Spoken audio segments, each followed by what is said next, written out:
Hello. Hi, everyone. Hi. Hello. Just us three Yay. peeps. I want to, I think this kind of says a lot for breast cancer, male and female, for the fact that last week we took a moment and we said a little thing, to Bill, and this week I feel like Barbie. It was like quick, Bob, you were in the Scar Project, so did you know Barbie? No, I didn't know Barbie, but I know her from the photo. Right. So, just like with Bill, it was so quick. She was re-diagnosed end of July, beginning of August, and before we knew it, she was in the hospital, and before we knew that, she was gone, and it rocked our community. Oh, I I'm mean, sure it did. It I mean, it rocked me, and I know it rocked Seporah. I know it rocked AnneMarie. I know it did. It was devastating to us. And I think with that combined with Bill, for you, and for me sitting here, we're sitting in this little triangle right now, and I sit here and every day Seporah and I talk somehow, some way, and Bill, I know you can sit here with me and talk about the survivor guilt aspect of it. right. When Barbie was gone, I had this feeling of why her and not me? Why did she get the card and I didn't pull that card? Why didn't I get the harder card? And more so, I look at my girlfriend who's sitting across from me, and I worry when she progresses, and it scares me. But then I start to feel guilty because I'm not progressing. I'm not metastatic. I'm Ned. And Bob, I know you feel the exact same way. Yeah, I do. I do, exactly. So I think, Seporah, I'm going to totally put you on the spot because, and I'm going to try to not cry because I've had a really, really bad week. Yeah. For me, I know you don't want us to feel guilty. I know you don't. But it's hard for us to not feel that way. It really is. But how does someone, for us, like how does a metastatic breast cancer person deal with that? Like how did you look at Barbie and like say, oh my God, like I don't know, like how do you process that? Where do you file it? I think it's the same way that doctors, especially oncologists, can do their jobs after losing so many patients. It's you kind of have to take yourself out of it, a little bit, and like not become totally desensitized to it, but just it hurts. It sucks. I miss every single person that I've lost, but if I'm still fight a battle, and I hate that cliche. I know. But I'm still fighting, and if I just like let myself be dragged down by can we curse on this thing? Yeah. By the shittiness of losing people, I don't think I would have the strength to keep going. It's kind of like every time somebody dies, you kind of have to use their strength and like add it to your reserve, like kind of call on it when you need it, like that because so and so isn't here, I feel like I have to keep going and keep spreading the word, and like since I'm here, I still have a job to do. So right, but like I just worry how I don't want you to ever feel like, because I know you're metastatic, and I get that. Like I'm not stupid about it, but that's not you. That's not your story. No. Right? Right. But then I look at Bob because we're women, and there's so many more stories for women, but for Bob, he had Bill. He didn't. There's not. How many other Bills are there? How many other Bob are there? Well, there's probably more than we know, and that's why we have to keep doing this so we can. That's my point. So Bob has us girls to commiserate with. He's got no other do. Lucky Hey, Bob. thank You like us girls, right, Bob? You love us, right? you. I do. And you always have Batu if you get tired of us. Or Batu, whatever his name was. But I think like that's part of what makes this so important is that because Bob does not have such a large community and losing one person. losing one person, it doesn't matter if you lose one or you lose 20. It's the same feeling of loss. And I know how much Bill meant to you, and I know how devastating that loss was because I felt it on Friday. I felt it last week. I felt it hard. And it doesn't go away overnight.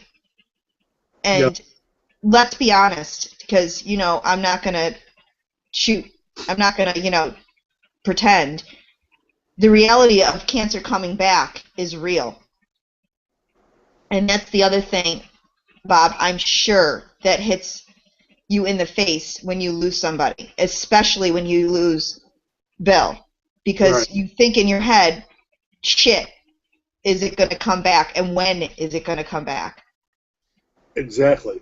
I think about that very often. I try not to. I really try not to think about it.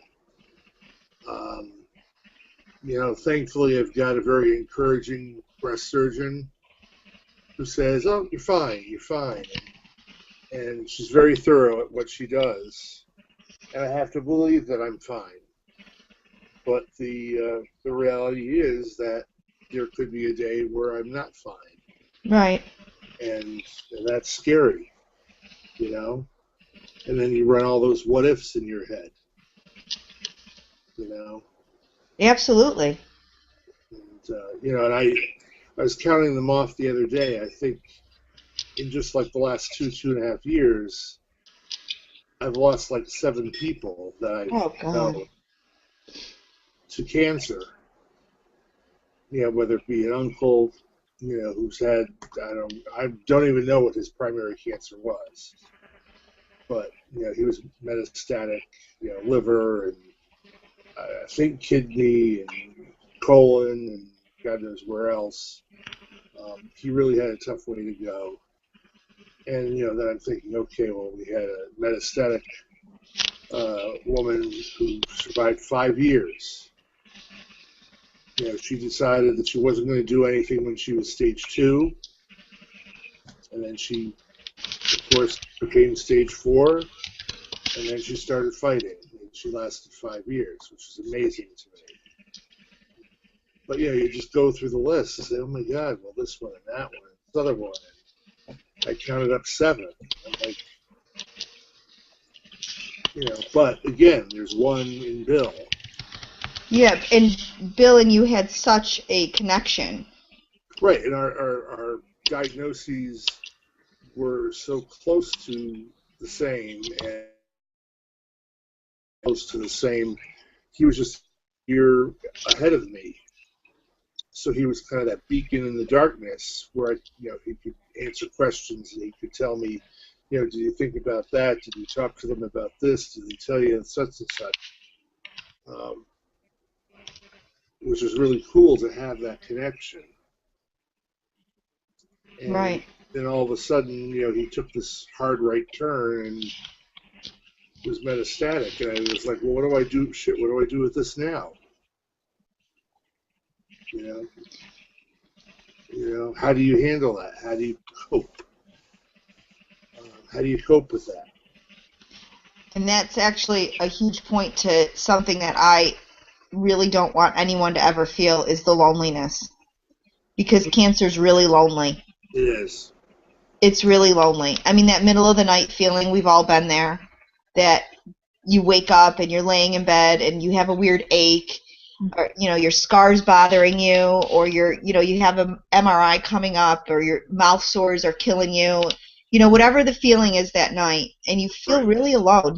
There's other people out there, but you feel really alone. And then you reflect back on losing somebody, and it just magnifies that loneliness. I mean, it truly, truly magnifies it. one of the first bloggers I ever read died within a couple of weeks of my diagnosis. And I just remember sitting in my chair right after my mastectomy and just sobbing. Because I didn't know her. I mean, I had maybe 2-3 email exchanges with her, but just crying because I was like, what am I going to do now? This blogger's gone. Like, who do I turn to? Like, Right. So for you, Bob, to lose Bill, it's heightened by that because now he's metastatic. He was metastatic, and now he's gone, and you're looking over your shoulder. Is the other shoe going to drop? Is the other breast going to fall? You know, Right. what's going to happen? And it's scary. It's some scary shit. And I don't think anybody outside of our world can ever understand that. Right. You know, they tell you, well, you're lucky. It's all over with. You got through it. You're doing great. It's all. And I mean, people look at Seporah and they say, well, she's fine. Look at her. She's doing great. She's walking the dogs. She, going to Billy Joel. There's nothing wrong with her. Meanwhile, she's battling things left and right. Yeah. I just don't understand the after part of all of this that people just need to understand. And this is talks that need to be had. It's not the other stuff that's in the forefront. It really isn't. We all get the other stuff that's in the forefront. We get it. Yep. It's this stuff. This is sad. That's why nobody wants to talk about it. It's heavy shit. I also think a lot of people might not want to talk about it because the way that breast cancer is sometimes presented, especially like in all the articles, everyone wants the happy stories. So everyone reads these happy stories and are like that. They get that feeling of loneliness because they think, well, no one else is feeling the way that I do. Yeah, but you know what kills me? You just said something that freaking kills me. This is kind of a happy story right here. Yeah. Look at this. We got 3 people. I mean, I don't know where everybody else is, but screw the rest of them. We got 3 people that became great friends. Yeah. That's a happy story to me. Yep. It is. But there are people that that all the articles that mostly get shared are the ones where they're all doing fine now and this and that, and they put the spin on it so that it comes out like, they're happy, they're living their lives, they're doing this. They don't talk about all the stuff that you're living your life, but then you go home and you lie in bed for 2 days afterwards. So people don't understand that there actually are people that get it. That if they just, this stuff isn't being talked about because people don't know that other people are feeling this exact same way. And the sad part to that is when someone goes through it, they think that they're supposed to feel that way. Right. And that's how you're supposed to deal with it. And then when they're feeling this pain, this sadness, this depression, this sense of loss, they think something's wrong with them. And then it makes it worse. But there's no right way to deal with breast cancer, the emotional part of it, or even the physical part of it. Everybody's treatment is different. Everybody has different ways of dealing with it. I'll be honest with you, I also don't think there's anything wrong with a celebration. I really don't. I think it's okay to celebrate your last chemo, to celebrate ringing the bell. I think that's I never got to ring the bell. I don't understand what this bell is everyone's talking about. I never got a bell either. Okay. I got a certificate of completion. I did too. I wish I had a bell. If I had a bell somewhere, I'd ring it. No. I don't Maybe we need Quasimodo.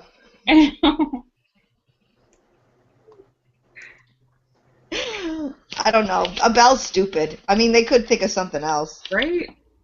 Maybe they could give everyone pasties. Well, for the holidays, they gave out little things of M&Ms for us. So that was nice. Yeah. It's always nice to get candy after you get radiated. Yep. Yeah, my rad people gave us candy too. That is hilarious. Like they're giving you candy? Wait, Bob, where'd you get your radiation, if you don't mind me asking? Up here at Harold Lever Regional Cancer Center up here in Waterbury. Okay. I went in Trumbull. It's through the Yale New Haven system, but they have a new place in Trumbull. And they were so new that they didn't have their backup generators in when Sandy hit, and so they lost power, so I couldn't get my radiation for a week. And then so then at Yale, they let my people use their facility that weekend, and apparently the two doctors there put together a list of like the top 5 people that absolutely needed radiation, and I was at the top of the list. So I had to go and get it on the weekend, and then yeah, so that's also something people don't realize, that, you know, like there's just so much that goes into these treatments. It's not just like, oh, you know, get this done, go home, it's fine. There's No, they don't. They think that you do go home and everything's fine. right. They really do think that. And I have a friend who, she finished chemo and now she's in her radiation, and her family's like, oh, well, it's just radiation, you're fine. Ugh. Oh, yeah, just radiation. Yeah. The gift that Nothing keeps to on giving. Well, it's radiation. Like, I just want to say, you're radiating your body. Like, it's not, that's almost, you're burning. I mean, Tell them to put themselves in the oven for like a couple seconds, and then tell me how easy they think it is. Yeah. put yourself in the oven. That's head first. Come on. Yep. And that radiation, they have to understand, of course, can lead to other problems. Right.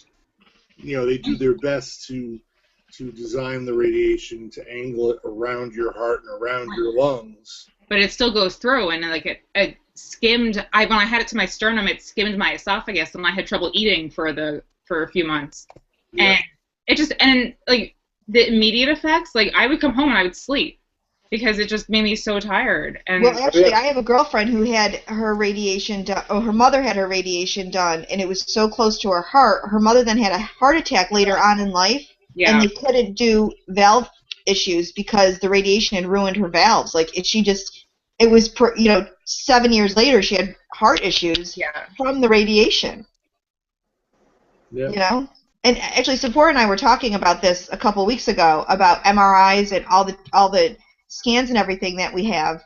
And what people don't understand is that all the contrast and all of that stuff that we put into our bodies, it's all toxic. Like, we're putting this all in, and it's all sitting dormant. Yeah. I mean, come on. I mean, it can't not make our bodies crazy. Yeah. I mean, that freaks me out. You know what I mean? Like, anytime my scans have shown progression, people are like, oh, you're going to get radiation? Like, oh, radiation's good, right? Because radiation's not that bad. I'm like, no. Like, it's not because they might be able to radiate something, but it's going to lead to other problems. It's not like you know.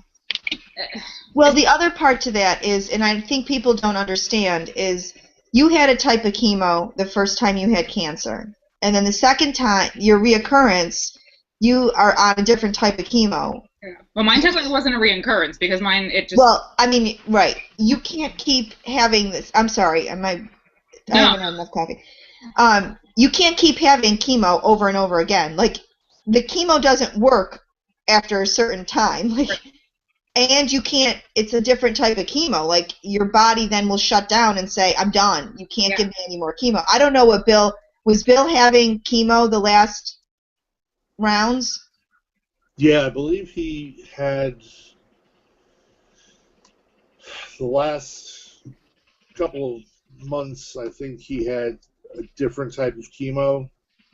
Yeah, they were trying something different. Yeah, I mean, so they have to find a chemo that's going to work for your type of cancer, and which brings up a really great point to male breast cancer, because they're checking for us. They check our hormone levels. They check, triple negative. They check for men. I mean, how does that even work? So do they check all your hormone levels, right? They check the hormone levels. They check whether we're ER/PR positive or negative. They check they check BRCA if you're willing to be tested for BRCA 1 and 2. Does your prostate have anything to do, like, does that play into effect to all of it? Well, actually, the prostate doesn't play into the breast, but if you have the breast issues, then if you're being treated by a urologist, you can't take certain drugs for your prostate. So now I've got issues taking certain drugs for my prostate, because I've got BPH, an enlarged prostate, benign prostatic hyperplasia or whatever it's called. So they said, well, we can't give you this drug because it messes with your hormones. Like, oh, great. So what worked really well before, I can't take anymore. So, we found a combination of meds that, will keep me from having to pee, 20 times, an hour and such. But, so it's just a mess, Ugh. And that's something people don't understand too, that like you have to be really careful of any even over-the-counter medications that you take. Yes. Right. When I took tamoxifen for like a month, and I couldn't sleep, and people were like, "Oh, take Benadryl," but Benadryl has been shown to lessen the effectiveness of tamoxifen. Yes. Like, really? I can't just go and get something and take it. I have to check and make sure it won't, mess with what I'm taking or won't make me sick. And it's a very precise process that you have to follow to even just. Like, if I have a headache, I have to see, like, what did I already take today and what can I take now to help my headache. And well, and you and I were talking yesterday. I made a soup that had garbanzo beans in it, and she's like, they have estrogen in it. Don't. You have estrogen in it. Yeah. You're supposed to be really careful of that. What about chickpeas, too? Isn't chickpeas? Yeah, garbanzo beans. Yep, chickpeas. Yep. Yeah. And it sucks because I love hummus. Well, I don't take tamoxifen, but someone told me, grapefruits. You can't eat grapefruits with tamoxifen. You're not supposed to eat grapefruit when you're on any of these medications because the acid in them could affect the effectiveness of them.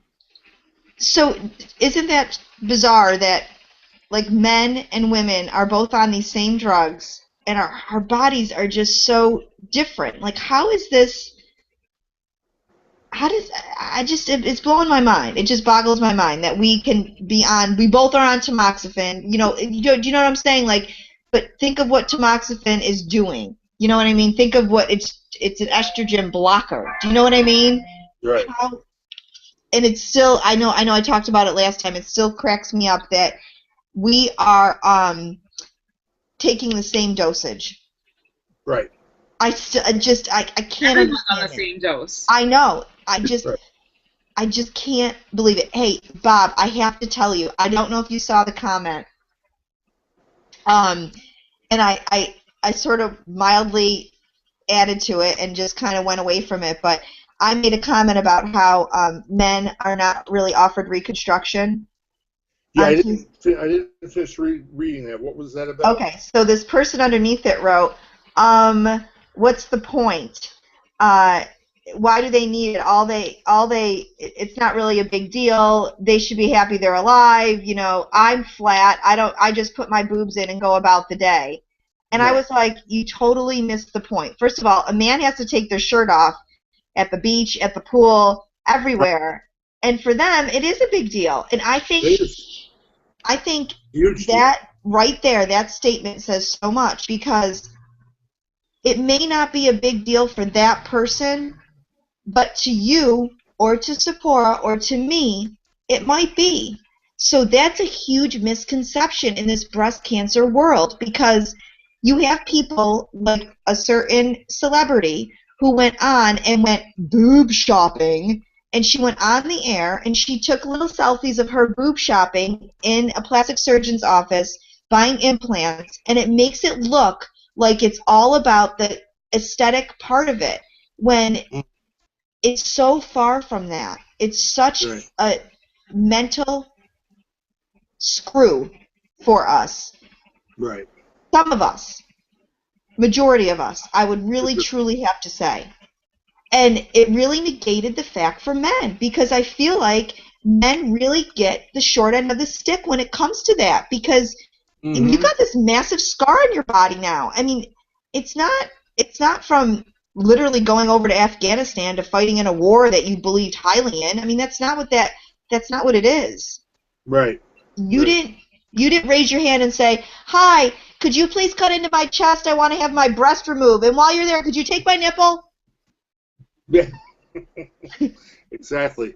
I told Tony last night, I said, "Gee, I should have had the plastic surgeon move my other nipple to the center of my chest." Right.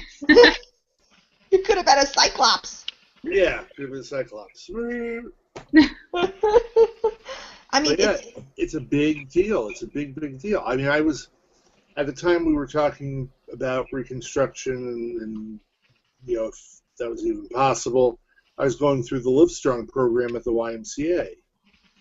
Well, I wanted to go into the pool because that's what everybody was doing, was going into the pool for one phase of the program. And I told them, I pulled them aside and said, look, I said, I've got a mastectomy. I've had this huge scar on my chest that goes from my sternum to my underarm, basically. I really am uncomfortable. And I ended up saying, screw it. We all have scars. So I just took off my shirt, because I figured, well, what the hell? But, I wanted to go into the hot tub, on another day outside of the program.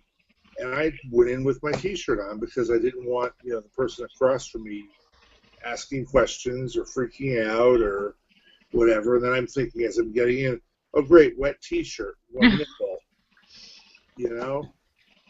And But do you ever feel like if you did take your shirt off that you could use it to, like, that's, like, awareness, like, in your face? Like, if someone, like, you could be in the hot tub and be like, yeah, I lost my breast because I have breast cancer, you should be checking yours, too. I don't know that I'm ready for that. Yeah. I don't know that I'm ready for that in your face. Yeah. I should be, because I'm in your face everywhere else.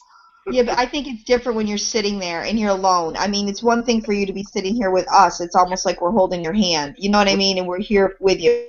Or I'm on Facebook and, Yeah. Have you... Even, I mean, I fully admit I've been in therapy for this because it... I have too. Yeah, I mean, it's an amputation of our body. I mean, we had our body amputated. Yep. I mean, we really did. Yep. None of us asked for this. It's ironic because one of my biggest fears was always losing a body part, like losing like a piece of me, but I never thought of my breasts as something that would be amputated. So It's ironic that now I actually did lose a body part. Yeah. And I think that's, we're part of the conversation today, I wanted to be about loss because we've lost so many people lately, but that is a loss. It's almost a death. And I think that's where the post-traumatic stress stems from because, you think about it, think back to your diagnosis. You have breast cancer. Who's your plastic surgeon? Here's your surgery. Next is chemo. Then you're going to have radiation. And after the year's over with, you're like, what the fuck just happened? Like, you look around and you're like, seriously, did that just happen to me? Like, and you step back and then you look down and you're like, oh my God, that really did happen. And then you settle in and you're like, I just lost my body. Like, and just like you said, Seporah, a part of you is gone and you can't get that back. Well, because I have inflammatory breast cancer, and so the protocol for that is to do chemo first and then surgery. So I had 5 months of chemo, and then it was another 6 weeks before I had surgery, and my breast changed so much that it didn't seem like my breast anymore because it swelled up and it changed color and all this stuff. So I was kind of mentally detached from it. It was cancer to me. It wasn't my breast anymore. So I was looking forward to the surgery to get it, to just get it off. But then the first time that I actually looked at it, it like hit me. I was like, okay, well they took the cancer out, but they had to take my breast to do it. So I did lose, a part of me. And after all that waiting and Do you remember how you felt when you first were diagnosed? Oh, there's lovely Lisa. Hey, honey. Do you remember how you felt when you were first diagnosed? Because I remember that first initial feeling, and I was like, I just can't wait to get this done and be over with it and never have to think about it again. Like, how naive I was back then. And now, like, when people are diagnosed, the first thing I say to them is, it's not over. Like, every step is a step closer to closing that chapter of it. Right. That's what it is. It's a lifelong process of dealing with it. We're lifers. Actually. Yeah. We really are. We're lifers. Life. Yeah. There's no question. Yeah. Now, does your Does your therapist support the PTSD diagnosis? Mine totally does. Oh, absolutely. Yeah.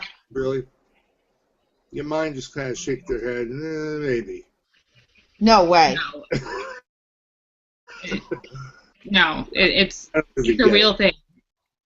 Absolutely a real thing. Look, I mean, Yeah. post-traumatic stress disorder. It's more associated with people that are, in war, coming back from war, but it's not limited to that. It's post-traumatic stress disorder. If you have gone through a trauma, you will most likely have some form of that, whether you're fighting a battle. That's right. You know Iraq, what's funny is that a therapist won't acknowledge this as post-traumatic stress disorder, but yet all over the media, everywhere you read, it's fighting breast cancer, warriors in battle. They freaking call it that. So, you can't call it that and then not say we're having post-traumatic stress. The bottom line is it's a trauma. It's a physical trauma. It's a mental trauma. There's no way that you wouldn't have some sort of lingering effect from it. Do the research. We're all freaking depressed as hell. I mean, we're all on anxiety meds. All we're doing is eating ice cream and crying. Is this your therapist, Bob? Your therapist doesn't. You have a therapist that doesn't buy into it? Well, I first read an article about breast cancer women, of course, saying that they have post-traumatic stress from the trauma, And so I was seeing a psychoanalyst, and he was like, he doesn't doubt that there's a component of PTSD with everything else that is going on. And then I switched therapists to an APRN with a licensed professional therapist. And the licensed professional therapist, I don't know where she stands exactly, but she didn't exactly jump on the bandwagon and say, oh, absolutely. But I keep mentioning it because I want it in my notes that I have it, so I keep mentioning it to be sure that it's in my notes. Because I'm still on disability for the time being. I'm trying to get Social Security disability. I'm fighting that uphill battle. But yeah, it was just odd that I'm like, it's post-traumatic stress. I've been through a lot, and now on top of it, I've had a knee replacement, and I'm going to have the other one done probably. So there's that too. But yeah. Yeah, well, I mean, I don't know how this isn't post-traumatic. I really don't get that. I mean, everything that you've been through it wasn't easy. No. You have fun? No, I didn't have fun. No. Are you having fun now? I'm pretty sure you're not. I mean, I just was talking to a friend the other day, and she's filing for bankruptcy because it was a financial suck. And her and her partner both have great jobs. It's not like they don't have insurance. It's all the extra stuff. She has severe lymphedema. It's the reconstruction afterwards, that the co-pays and the gas and the, traveling back and forth. It was huge. I have spent, and I'm continuing to spend thousands and thousands of dollars on things for side effects that, like I'm at CVS like twice a week at least getting something else, and I go through it. And like with radiation, I drove myself the second time around and used up all that gas, and it takes its toll, especially if you can't work and you still have to spend money. It's like, and for you right now, you have those mouth sores and you can't get anything for that. No. I have to get over the counter stuff, so it's more money, and right. They don't give you that magic mouthwash or whatever. Insurance won't cover it. They denied it. Yeah, they gave me the viscous lidocaine, and then so I mixed that with liquid antacid and liquid Benadryl, and it numbs it, and it lasts for. It depends on what I'm doing. Like if I drink something, it kind of goes away right away, but if I don't do like eat or drink anything, it lasts for a couple hours, but then I have to go like swish again, and it's Right. yeah. But they won't cover the stuff that might actually help. Which makes absolutely no sense. Nope. No, it makes no sense. No sense. It's really a disgrace too. It shouldn't be that way. It's like, Yeah, they're for right now they're paying for the chemo, but they won't cover anything that has to do with the side effects from the chemo, which makes no sense. no, that really doesn't make any sense. Yeah. At all. It's a prescription, right? I mean, so you would think if it's a prescription, it should be covered. Right. It's ordered by your physician. Yeah, they won't cover it. It's not medically necessary. Oh, really? Yeah. It's not medically necessary for me to not be in pain, with one new thing on top of everything else. It's not medically necessary for me to be able to eat and for me to be able to take my pills, because even just like swallowing water hurts because it goes right in the sores. And so I have to swish with that stuff before I even take my pills, or like it's hard to brush my teeth. I have to swish with this stuff and then brush my teeth, but then swish again because it starts hurting, and no, it's not medically necessary. Yeah. What's causing it, Seporah? I'm on oral chemo, and from what I hear, it's the pill itself, because it's poison. It's toxic, and you're putting it directly into your mouth. And what? It's just crazy. Just that sentence is insane. What? That we take a pill and That's we put a poisonous pill into our mouth. It comes in a plastic bag that says cytotoxic material, handle properly, and then there's a box, and then in the box the things that are on a sheet. It's like they take great care to wrap it so like they don't have to touch it. But then I take it out and Come on! That is insane. Yeah. Well, we all did that, right? When we got the infusion of chemo, you watch the nurses put their gowns on, and they're under a hood, and they're all protected, and right. You're like, here, stick it in my arm. you're in my body right now, but here you are, like, Can I please have some cancer-causing agents to inject into me, please? Yeah. Thank you. I mean, it's mind-boggling, right? Right? So, the whole, I keep calling it all different names because my brain is just so dysfunctioned. We have the Ebola breakout right now, and my kids are just like making up every joke possible for it because they're kind of disgusted with it because they're just children and that's how they are. So I can't believe I'm going to say this on air, but I'm going to say it anyways. My son Ben was like, maybe they should give it to Nancy Brickner because she can't catch anything. Huh.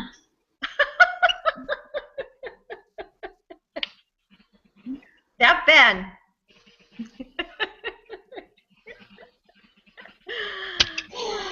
He was joking. He was joking.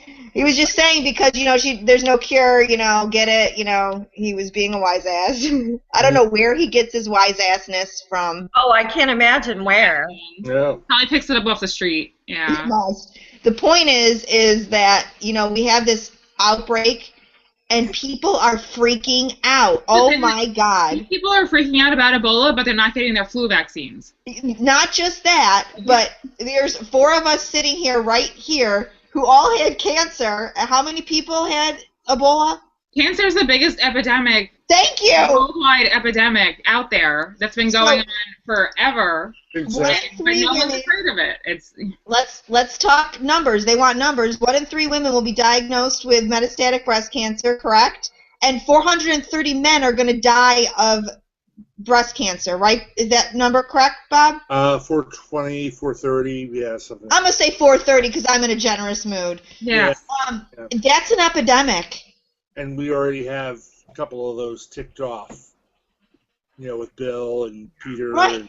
And 40,000 women in the year die from breast cancer. 40,000 women.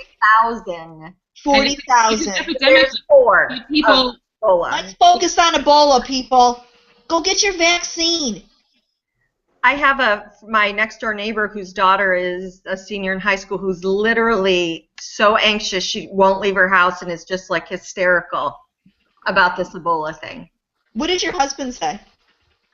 What does he say? Actually, what he just said was really funny. He was reading about it. He said, so typical what happened in Dallas.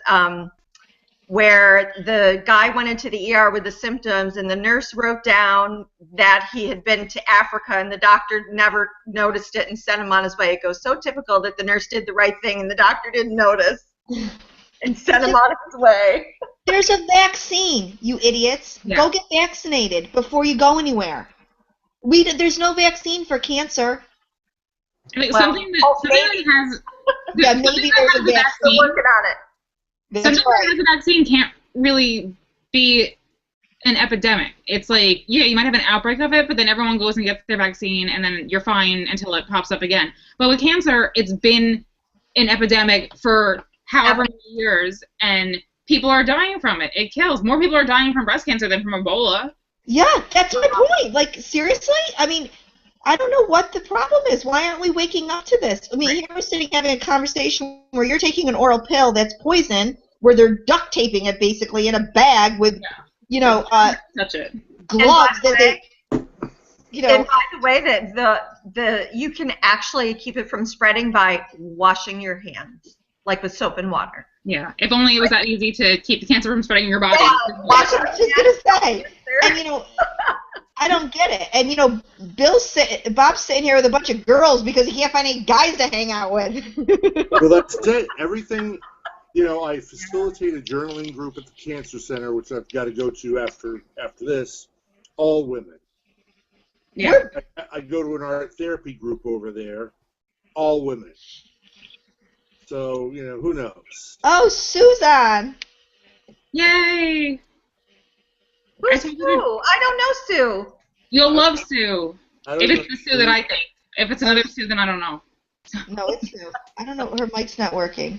Sue, can you hear us? Oh. Is her mic? I'm Can you gonna. turn the mic Hold on? on. I gotta fix it. Blue person. She's a blue person. Aww. I Hold like on. Sue. Oh, she unmuted herself. Okay. I think she's just gonna listen in. Okay. Yes, I just don't understand it. I really, truly don't. It's mind-boggling to me. It really is. Cancer's old. It's been around forever. You know, But it's like very little progress in anything, though. It's So, like, you know, I had someone the other day on the page say, we're making changes. There's going to be a cure someday. And I was like, metastatic cancer hasn't seen any changes in 40 years. That's a fact. yeah. Yep. Male breast cancer is on a rise. It's not on a decline. It's on a rise. Where's the change? What, because people get mammograms? Thumbs up. And early detection, because that saves And you know lives what? until it kills you. Here, let me tell you. I'm gonna get on a little horse for a second. It's great that you're getting a. It's a unicorn, by the way. It's great that you are getting a mammogram. It's fantastic that you're doing self-breast checks. But if you're not, that's your own fault. I can't go to your house and feel you up. I can't take you. I mean, maybe I want to, but you know, I'm not gonna. I can't take you by the hand and bring you to St. Joe's Imaging to get your mammogram. You have to do that on your own, and that to me is common sense. it is. Bob and I have talked extensively about doctors telling their male patients who have breasts, did you do a self-breast check? What's your hormone levels? Does breast cancer run in your family? Those are questions that need to be implemented into our society. That's where awareness needs to be flipped. Stop, people. This is what needs to start happening. Yeah. You mean the mammogram that never picked up my cancer to begin with? Mm-hmm. Yeah. Well, inflammatory breast cancer usually doesn't show up on a mammogram. And because of the way it spreads in like webs. So especially if you're someone that is young and has dense breasts, they're not going to see it. It's not like you're looking for. I had a lump, but it was a second type of breast cancer. So I had 2 types of breast cancer in the same breast. Woo-hoo. You are so cool. But I am awesome, right? Special. So if you have inflammatory breast cancer, the mammogram is not going to show it. So you might get a clean mammogram, but still walk away with breast cancer, and you're not going to know. Right. That's exactly what mine was. Lobular. It doesn't. Same thing. It was a density, not a lump. I never had a lump, so it was never seen on mammogram. for years.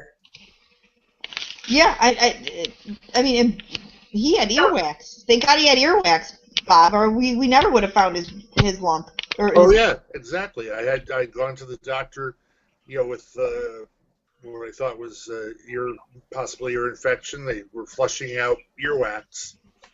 I said, oh, by the way, what about that lump that we talked about, 7 years ago or 6 years ago or whatever? Oh, let's take a look. Now, of course, is this big hunking, tumor. Then he decides he wants to do something about it. It's, if every time I hear somebody a man tell me that their doctor said, oh, it's just a cyst, I want to scream. That I think is huge, because I think part of the problem is men are in a rush and they're not going to say all the questions they have for their doctors, and B, they're too macho to say, Doc, I found a lump in my breast. Exactly. So it's the doctor and the nurse's responsibility to bring it up. It really, really is. Yep. And I tell the doctors, I tell the trainees that come in, because my doctor precepts, med students. And so they come in first, and they tie me up for 20 minutes, and I tell them, I had breast cancer. Do you want to see the scar? You're not going to see too many men. I said, your job is as a doctor, is going to be to ask men about their family history and about, teach them about breast cancer, because we get it. Yeah. And you're not looking for it. You stop at the collarbone looking for lumps. Yeah. And glands and stuff. They stop here, and I'm like, right. Yeah, they're down here. And what's hilarious? They'll put your balls in their hand and make you cough, but they won't tell you to check your breasts. I know. I was mortified when they did that. Right, so who cares about your damn breasts? What the hell are you doing? My urologist was very familiar with me on the first visit. Right, so... Didn't give me flowers or anything. What the hell? Honestly, really, telling a man for a self-breast check is nothing compared to that, right? Right. It's easy. It's an if you can get the men to go to the doctor in the first place. Well, that's it. Men. Men don't do that, like my husband. Yeah. Oh, I never. Mitch, did you do your self-breast check, Mitch? Doctors' offices should have at least a pamphlet about male breast cancer that they can just hand out to the patients. Yep. Say, you know what, you're at risk too. Just check yourself. You're right. Or all those little posters they put up, this, that, and the other thing. So I will say, I really, and you know how I am. I don't promote and I don't back things that I don't really believe in, and that's why I really think that the documentary that Bob is part of, Times Like These, is so pivotal, because I think that it's not just a pamphlet.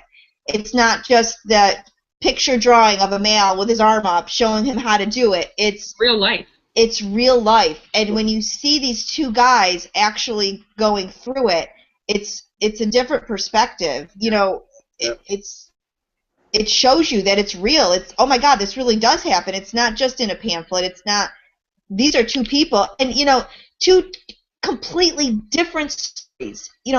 It's not. Right. These are two different guys, so it's both. It's great, and I really think it's very, very important. It really is. It is, and we really do need, the pamphlets at the doctor's offices. There are pockets of. Laughing at. She just told me she has to leave in a few minutes. I didn't interrupt anyone, but I just wanted to say I have to leave in a few minutes. Everyone has to leave in a few minutes. Okay. There are pockets of people doing their thing for male breast cancer all over the country. So some of them have brochures, and flyers, whatever. But it should be more widespread than. It should be. It should be. Ridiculous that it's not. Well, let's leave it on that. Bob, what would have gotten you to the doctor faster? Insurance. No, that's Again, disgusting.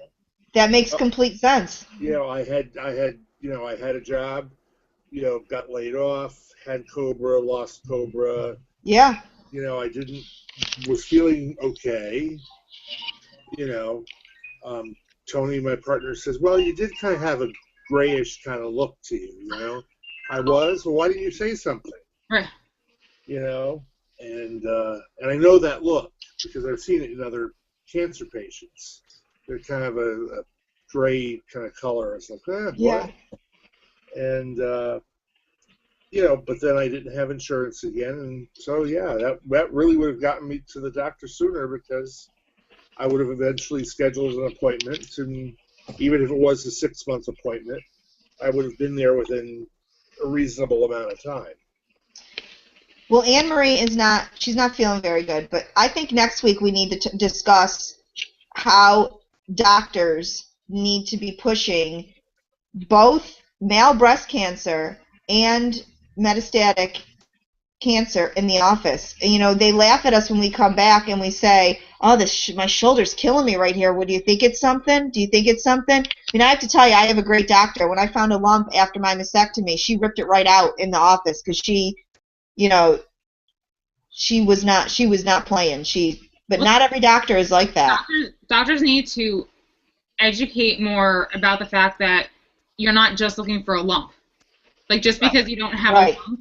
Right. So I think I really want AnneMarie to be part of this because this is part of what she does is patient advocacy, and it's very pivotal for her to be part of this conversation. So we need to get to the med schools.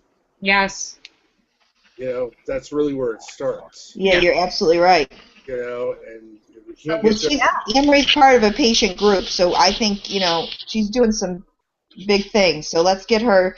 Good. We need to discuss this more because I think this is really, really where the core of the problem is. It's true about the medical school though thing. What you say, Bob, because my husband, he's a general surgeon, and they didn't teach him anything about lymphedema. Mm-hmm. And at first, when I first started seeing my physical therapist after my surgery, and I had 30 lymph nodes removed, he was kind of like, whatever, they teach him to do like the crawling up exercises or whatever, but he's like, they just never educated the doctors about it. It wasn't something they taught them about, and now he's like totally on board with the whole all the stuff for managing lymphedema, and I have this machine, and he's like, you should be doing it every day and stuff. But they don't teach that. A few months after, I think maybe 6 months after my surgery, a doctor told me that if I didn't have lymphedema by then, I probably wasn't going to get it. Wow. I was like, wow, so I have to now educate you, and then now... Oh, my God, that's completely false. Yeah. There's someone that got it like 8 years later. You can get it... Yeah. Your whole life. Yeah. Your whole life. I mean, I know people that when it kicked in at different times. Like I have a friend who she flew and was told, oh, you don't have lymphedema, don't worry about it, don't wear a sleeve. She flew, and when she landed in wherever she landed, I don't remember, her arm blew up. It kicked in her lymphedema. Kicked it right in. I believe it. So that's baloney. I mean, you are right. It's education of the doctors. You're absolutely right. Yeah, he thought it was a bunch of baloney, and then as time went on and his experience with me, he was like, wow, they really need to be educating, in medical school, in training about this stuff. And they do, because with lymphedema, if you catch it early, you can try to get it under control. But the longer you wait, the harder it is. And, That's right. Yeah, they just need to be, like, we need to teach the doctors more awareness of that. And like my therapist said, you can develop like collaterals, just sort of like with your heart, and right away after the trauma of ripping them out, if you treat it right away and you develop a good, system around what was ripped out, you have a better long-term outcome. Right. The lymphedema, and that's, if I didn't go to her, nobody would tell me that. Right. You are right, and you do need a good specialist. I actually love my massage therapist. I would be lost without the guy. He's just fantastic. Yeah, I actually am going to see my physical therapist today. So Yeah, I love my physical therapist. She's great. Well, why don't you marry her? Well, maybe I will. Ooh. Bob, I have a question. Yes. Oh boy, here we go. I know, right? So I'm just I curious. can't get my butt. Sorry, it's the nurse in me. So, when I first got diagnosed with breast cancer, I had no idea how many different kinds of breast cancer there were. Are you laughing at me? She's No, laughing. I lost a bar at the bottom. I can't find it. You lost the Hold on. Sorry. So, do you know, do men typically get diagnosed with a particular type? Do you know? Or is there a bunch of different kinds with men too? Don't know. I was told that mine was the most common, which was invasive ductal carcinoma. I don't know if men get other types. Apparently, we can have dense breasts. I was told I don't. Man, I'm going to smack her. You were told you don't have dense breasts. Right. I'm not going to talk anymore. She's making. No, I lost the bar at the bottom. I can't find She texted it. me that she lost the bar. I don't know what she's talking about. I know, what's a bar? Are we having Put the camera thing up. I can't find the AnneMarie bar. never lost a bar in her life. You put a camera thing up. You did, Seporah. What? Sorry. You I made didn't touch anything. Don't blame me for your ineptitude. Okay, go about your conversation. Alright, sorry. It's a little distracting, all your giggling in the background. Yeah. Well, I have to leave though. Okay. I don't want to, but I have to. Okay, How but are you feeling, by the way, Seporah? Is high school good? no, she feels like crap. Don't Yeah, I lie. kind of feel crappy. The mouth sores are really painful, and cough is You bad. don't look sick, I know, so I must be fine, right? Yeah, you look fine. and you have all your hair too, so you must not be know, fighting right? cancer. She is not bald enough for cancer. I will tell you that right now. You are not bald enough. You know. Like, where's my razor? Oh, I have to imagine the mouth sores completely suck. Yeah, that must I suck. have to numb my mouth so I can eat. Like, that's... Yeah. It's terrible. It Yeah. is horrible. It's really terrible. Just sucks. It does. Yeah. AnneMarie has added YouTube. What are you doing now? I don't know what I'm trying to get out of there. I don't know what I'm doing. Yeah, that's Are clear. you adding apps? I don't know what I'm doing. Apparently, that's what it says. Okay, I took it off. Did you guys Oh, talk? I got it. Okay, I got my thing back. All right. Did you guys talk about Lost before I got on? We did. Oh. Yep. Yeah. Okay, I Next missed time, it. get here on time. I know, right? Tell my Okay. husband not to throw his back out again. Okay. Yeah. Million times. I'll make you the star.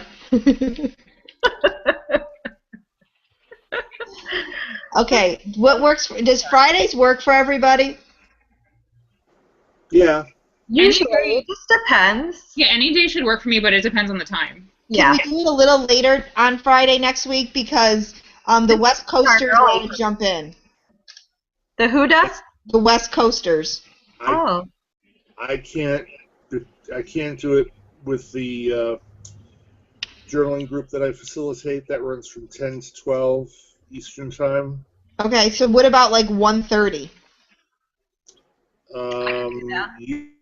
Usually okay. It really depends. If it's on my calendar, I can do it. If it's not, that's that's Tony's start of his weekend. His weekend's Friday, Saturday, so I have to kind of juggle things. So yeah, Right. most times it's okay, but I just have to plan ahead for it. Okay, I was just thinking 1:30 is a good time for the West Coasters that want to jump in. That works for me. Let me look at That my works for me too. Okay. let me look here. So Friday the 10th, we're talking. Yes. AnneMarie will send you 10 invitations. Friday the 10th may not work. I may be actually taking a friend out to lunch for her birthday. Okay. How about Wednesday the 8th? At 1:30? At 1:30. 1:30, I can do that. Wednesday work for you, Seporah? Yes. I like that we're broadcasting this part. What are you doing, Seporah? I'm getting ready to go. I'm sorry. I really have to leave you. This is how Seporah and I talk normally. It is, bro. I don't want to leave, but I have to. Yeah, Okay. Wednesday allowed. the 8th is fine, 1:30 to 2:30, and I'll have to fly out of here to get Tony to work. Okay. Yeah, I have to leave by 2:30 also. Me too. I don't have to go anywhere. Yeah, right. You can talk to yourself. I'll just stay on and see who joins me. Maybe Batu will come back. Yeah, what's his name? But I think what I've talked to some people who do Google Hangouts. They said when you do them early like this, you get less of that.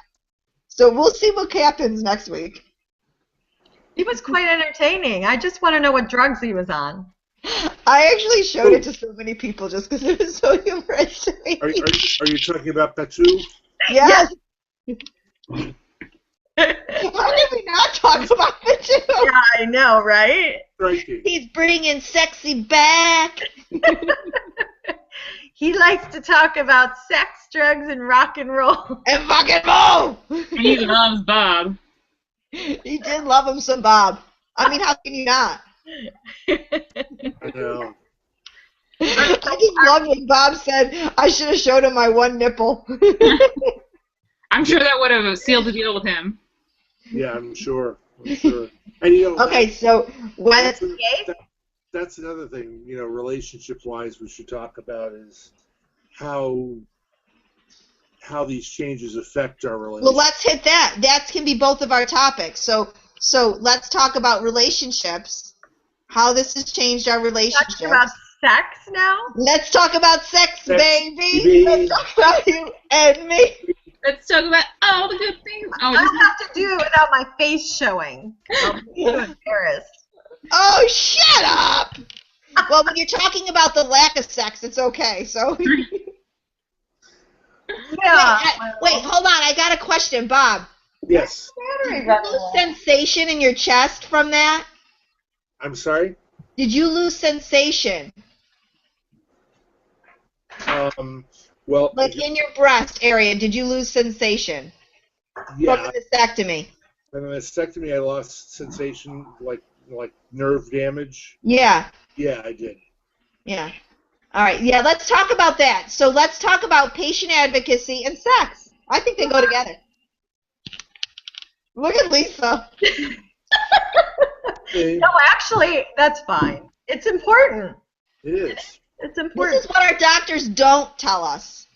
That's right. You know, I have to tell you, my doctor's really good, and he Oh, does. shut up, you doctor and his lubricants. all right. I gotta go.